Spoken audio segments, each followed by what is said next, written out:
Lesson 6, now we're going to talk about creating claims and submitting claims.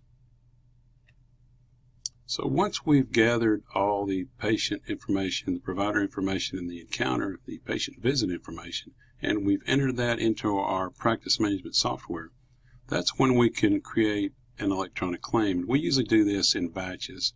You can do that individually, and I'm showing a screenshot here of our practice management software, and this is very similar for many different practice management softwares. It might look a little different, but this shows just several claims that have already been entered and created.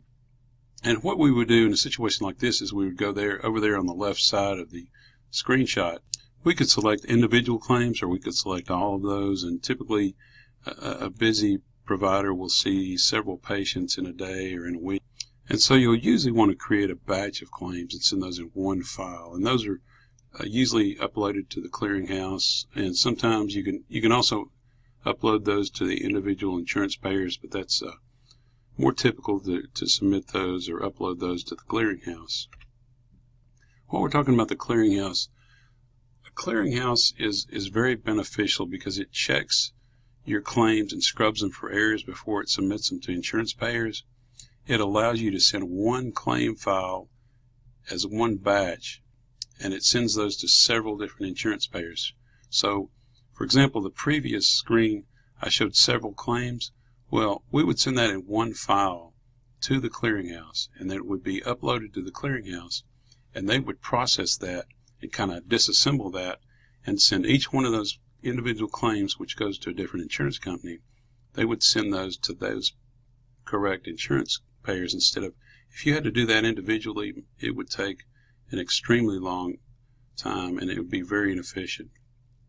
It's also a central location for checking your claim status and the status with the insurance payer. They send back a status report to the clearinghouse, and you can check your claim status just about as soon as you upload your claim file, especially with the clearinghouse. And then once they process it to the payer, you'll get periodic updates on whether they've accepted it, and it really gives you a great way of tracking your claims and making sure they're clean and getting through to the payer.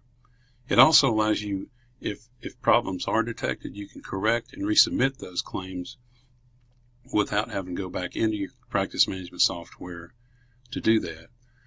Now, some practice management software also has a clearinghouse services built in so that you can send your claims directly to the clearinghouse. The example we used, PracticeMate, is integrated with Office Ally, so you don't have to print a file, create a print file, and then upload it to your clearinghouse. It's sent directly to the clearinghouse.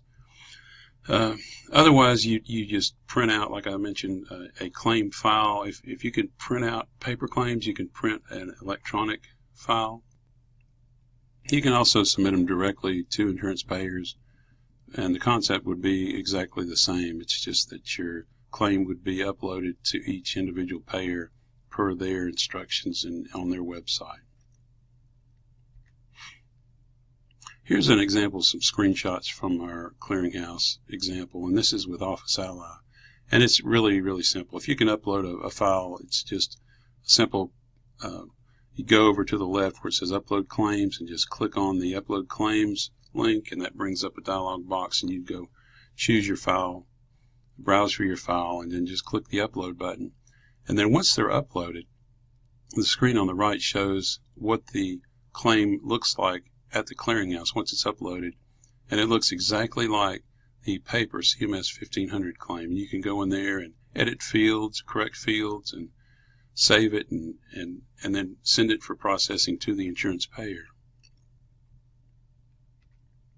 Claim attachments. Probably the best way to handle claim attachments is through the clearinghouse also. Most of these have the capabilities to attach electronic documents, but you do have to be set up for this. It's a pretty simple process, but it's so much easier to send claim attachments electronically than to send them, print out a paper claim file and attach all your paper documents and mail it in to an insurance payer. It's much more efficient to send them electronically, and they'll get paid faster too. So claim attachments, they're periodically needed to be sent with a claim, and I just wanted to go over that sending them electronically, typically through your clearinghouse, is the way to go. When you send an electronic claim, it has to clear multiple hurdles. It has to be checked or scrubbed by the practice management software before being transmitted. Some practice management softwares will do that. Some have that capability. It also is checked for errors when you upload it to the clearinghouse. And then once the clearinghouse transmits the electronic claim to the insurance payer, they also go through a process of checking the claim prior to accepting the claim for processing.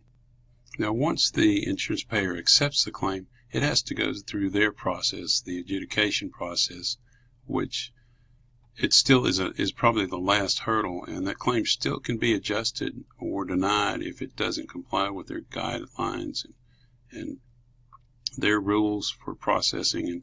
And here's an example of a screenshot that shows an error where the provider was not enrolled with the payer.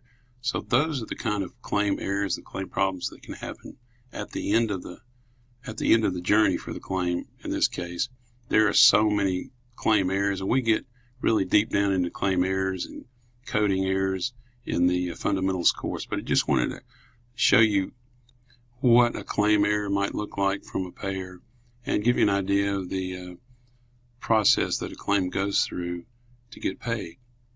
So that concludes Lesson 6 on the processing of a claim. In Lesson 7, we'll be discussing fraud, abuse, and compliance.